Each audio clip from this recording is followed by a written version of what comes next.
everybody, how's it going? Nice to see you again. Thanks for tuning in.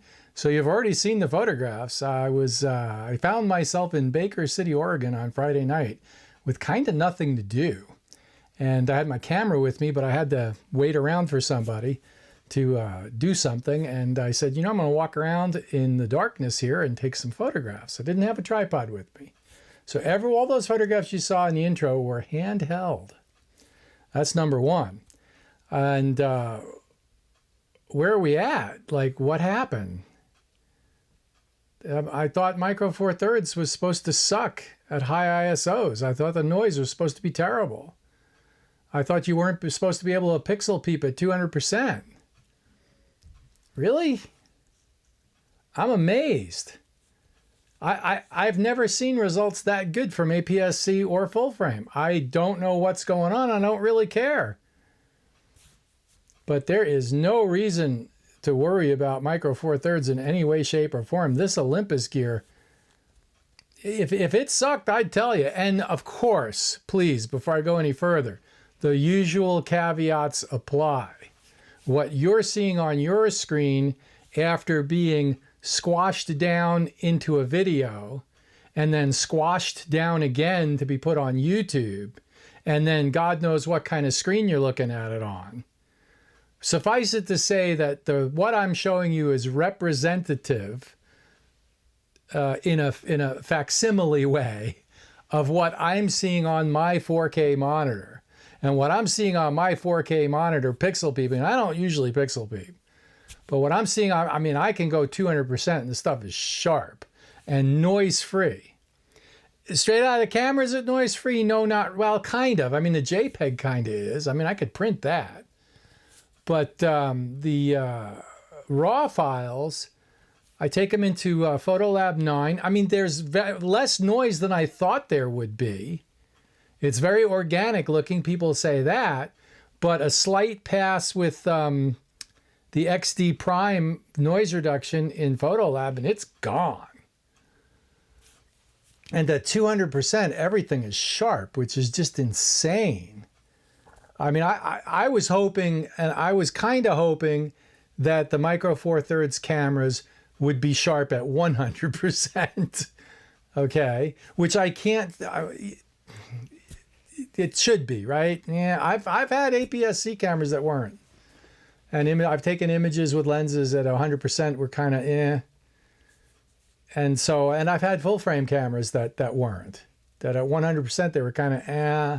Might have been my fault, whatever, you know, but I figured 100% is pushing it to a certain extent with a 60 megapixel or 40 megapixel sensor.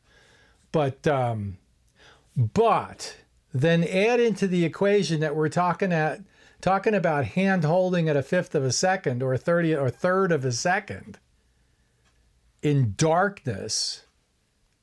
ISO 3200, 6400, and then you could pixel peep at 200% and the stuff is tack sharp with no noise. You draw your own conclusions. I'm sold.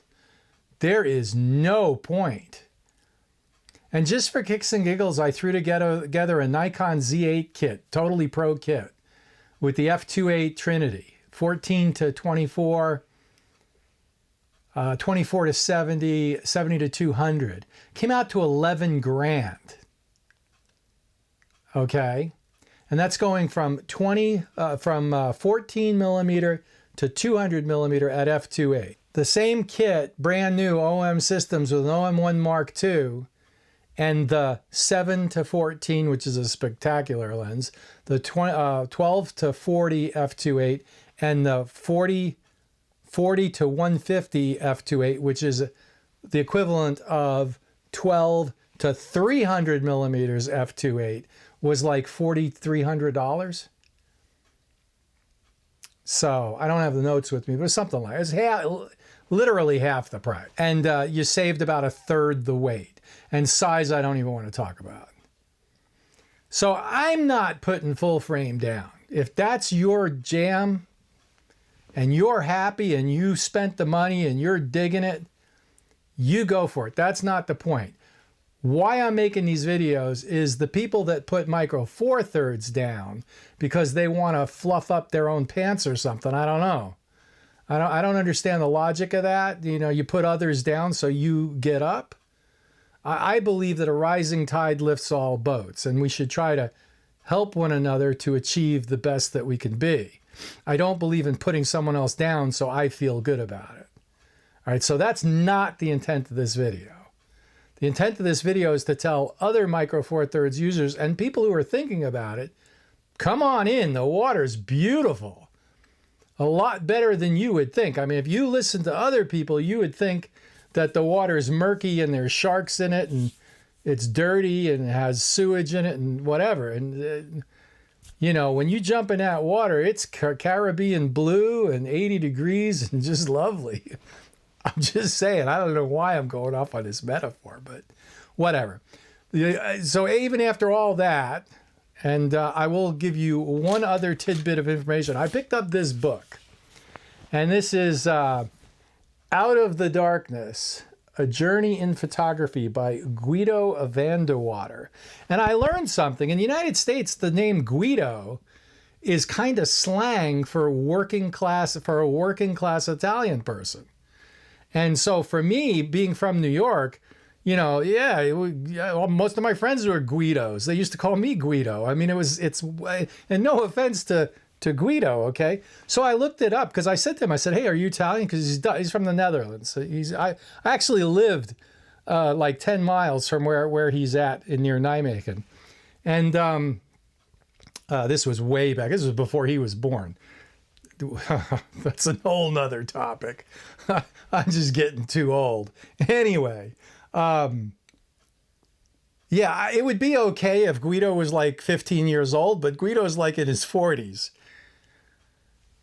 Anyway, I looked it up. It turns out that Guido is not an Italian. It is an Italian name, but it's a Latin derivative. And the Germans and the Dutch, the people from the Netherlands, it's a popular male name in Germany and Holland. Who knew? So go figure. So you learn something every day, right? Okay. Anyway, the point is I'm sorry. The point is this is a spectacular book. Okay.